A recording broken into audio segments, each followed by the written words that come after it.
shumë e rëndësishme mbështetja e strukturave të partisë, sepse t'jep jo vetëm mbështetjen e atyre që ti ndan sfida, sepse me thënë drejtën kanë qenë vite sfidash këto që kemi kaluar, po është edhe mbështetja e njerëzve të cilët i rritur, se unë jam rritur politikisht në atë parti. Njerëzve të cilët kemi kaluar protesta, mitingje, po ajo që është më rëndësishme kemi trogitur derë në derë. Ne kemi bërë punën bashkë, kemi ndarë punën bashkë. Dhe kur njerëzit me cilët ti punon, të konsiderojnë pjesë të ekipit dhe të vlerësojnë, unë besoj që është edhe një medalje për dhe një arritje mirë. Megjithatë, në zgjedhjet e 11 majit, Tabaku kandidon në listat e hapura të kryeqytetit. Për të, kjo është një tjetër betejë. Listat e hapura më kanë dhënë një perspektivë komplet tjetër. Më kanë dhënë edhe një dinamizëm tjetër, po më kanë dhënë edhe mundësinë që të bëj një betejë e cila në fund do të tregojë edhe mbështetjen nga njerëzit dhe nga qytetarët. Listat e hapura Jorida kanë më shumë presion, kanë një garë më të fortë, qoftë edhe brenda vetë kandidatëve të Partisë Demokratike. E ndjen këtë presion? Sigurisht që kanë një lloj tjetër dinamike, kanë një lloj tjetër pune, po kanë edhe një lloj tjetër angazhimi. Po e rëndësishme është që përpjekjet e të gjithëve dhe vota e përbashkët shkon tek Partia Demokratike tek njëshi, sepse aty është fokus. Ti vetë the që në këto zgjedhje Partia Demokratike po futet pas disa betejave të vështira, qoftë edhe të brendshme. A mendon se ti je një alternativë edhe midis të djathtëve, që mund të jenë pak të zhgënjur, pak të lodhur nga opozita? Për mua, së pari njëherë ka qenë privilegj që kam qenë përfaqësuese e djathtëve në parlament dhe që do vazhdoj të jem, sepse unë nga shtatori do jem prapë në parlament. Po ajo që është e rëndësishme është që përpiqem që t'i flas që të gjithëve dhe përpiqem që t'i drejtohem të gjithëve. Kam bërë thirrje për Partinë Demokratike dhe shpresoj që të gjithë ato që besojnë te bashkimi i Partisë Demokratike ta mbështesin atë. Pak edhe prej meje ndoshta. Kam bërë thirrje për çdo që sot është në opozit kundër qeverisjes të bashkohet dhe mendoj që i drejtohem edhe atyre. Kam folur për shtresën e mesme, për familjen, për gruan, për të rinj dhe i bëj ftesë atyre të bashkohen. Pse jo, pak nga një puzzle të vogël ke secili për të plotësuar të gjitha.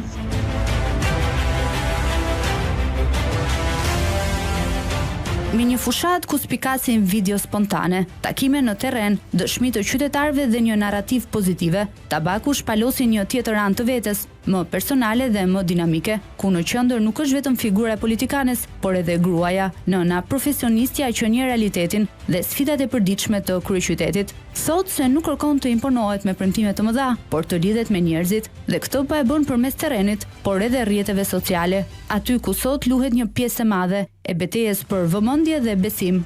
Kështu ka qenë gjithmonë fushata për mua. Në fakt, unë këtë kam bërë gjithmonë në çdo fushat, po kësaj radhe ne vendosëm që ato ta pasqyrojmë të plot. Një ditë e zakonshme fushate nis pak herët me zgjimin, përpiqem që në mëngjes të jem patjetër kur fëmijët zgjohen, sepse dua që të më takojnë, se ndoshta qëllon që një natë përpara nuk i kam takuar dot.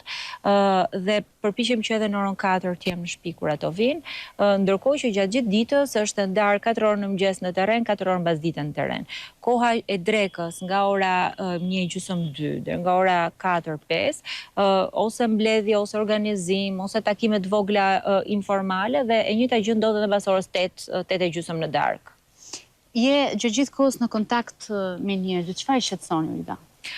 Sot qytetarët kanë shqetësime komplet ndryshe nga realiteti politik. Kanë komplet shqetësime që lidhen me xhepin e tyre në fund ditës, me ekonominë, që lidhen me të ardhmen e fëmijëve dhe kjo situata e arsimit cilësor të ardhmës së fëmijëve ka qenë një problematikë që këto kohë të fundit më ka shoqëruar shumë. Kryefjala e gjithë është rotacioni politik dhe çfarë do bëjmë pas 11 majit. Pra edhe pse ne të kemi parë në këtë fushatën shumë interesante në rrjetet sociale, ti po thua që baza fushatës tënde është ajo tradicionale që ti e dëgjon votuesin. Politika ka mundësinë që ta ngrej zërin kur qytetarët nuk e ngrejnë dot. E di çka kanë sot nevojë njerëzit dhe çfarë kuptoj unë nga ajo që bisedoj me qytetarët, është që kur të trokasin një dere, edhe mbas zgjedhjeve, kur të trokasin një dere, ta gjejnë atë derën e hapur.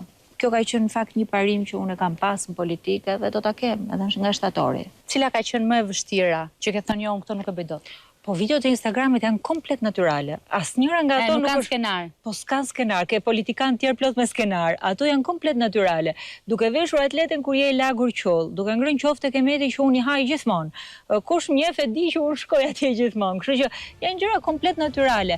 E gjithë jeta e Tabakut është e lidhur ngushtë me Tiranën, teksa nuk e fsheh këtë lidhje emocionale me qytetin. Tabaku thotë se në vizionin e saj, Tirana duhet të jetë një qytet policentrik, që ka një tjetër model ekonomik zhvillimi dhe që u shërben të gjithë atyre qytetarëve nga çdo skaj i Shqipërisë që sot jetojnë, punojnë, studiojnë dhe rrisin fëmijët këtu.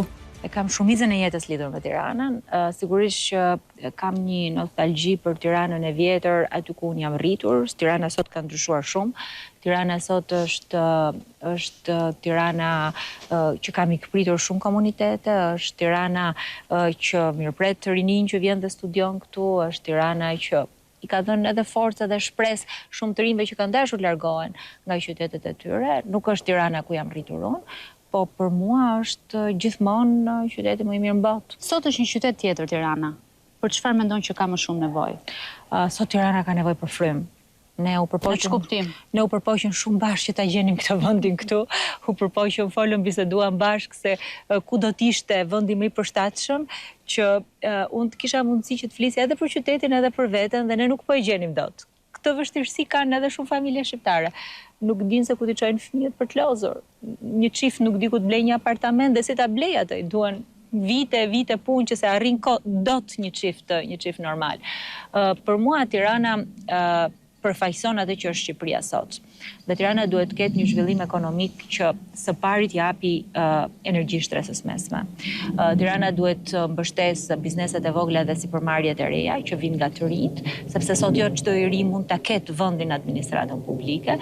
Tirana duhet të jetë ajo që duhet t'i japi edhe shtys dhe mbështetje zonjave dhe grave të cilat shpeshherë kanë të vështirë në qytetet tjera që ambicjet e tyre ti reflektojnë me një karrierë qoftë ekonomike, qoftë politike, qoftë sociale. Dhe Tirana për mua duhet jetë Tirana e shumë qendrave. Tirana e cila zhvillohet rreth sheshit Skënderbej është një fatkeqësi shumë e madhe. Tirana që zhvillohet vetëm ke bloku është një fatkeqësi shumë e madhe. Tirana duhet të zhvillohet në kombinat, duhet të zhvillohet tek rruga 5 Maj, duhet të zhvillohet tek Pazari i Ri. Tirana duhet të jetë policentrike, ku të ketë jetë dhe gjallëri aty ku ka njerëz. Unë mendoj që në Tiranë kemi nevojë që t'i japim prioritet bizneseve dhe sipërmarrjeve të rinjve. Tirana duhet patjetër të prodhojë. Tirana nuk mund vetëm të shes apartamente, duhet të ketë një model ekonomik zhvillimi. Dhe ky model ekonomik zhvillimi vjen nga sipërmarrjet e të rinjve, vjen nga teknologjia e informacionit, por vjen njëkohësisht edhe nga ajo që neve kemi me tepri, që nuk e ka rajoni, që është pikërisht zhvillimi i potencialit njerëzor, human, që e kemi me koston më të ulët nga gjithë vendet e tjera. Tabaku thot se Partia Demokratike po futet në betejën e 11 majit, e bindur që ka vetëm një rezultat, fitoren, ndërsa për mandatin e saj nuk ka asnjë lëkundje. Ajo është e bindur se do ta fitojë. Partia Demokratike po futet me një mentalitet fitues këtë zgjedhje. Po futet me një mentalitet që është i rëndësishëm rotacioni politik ashtu siç ishte në thënjishin.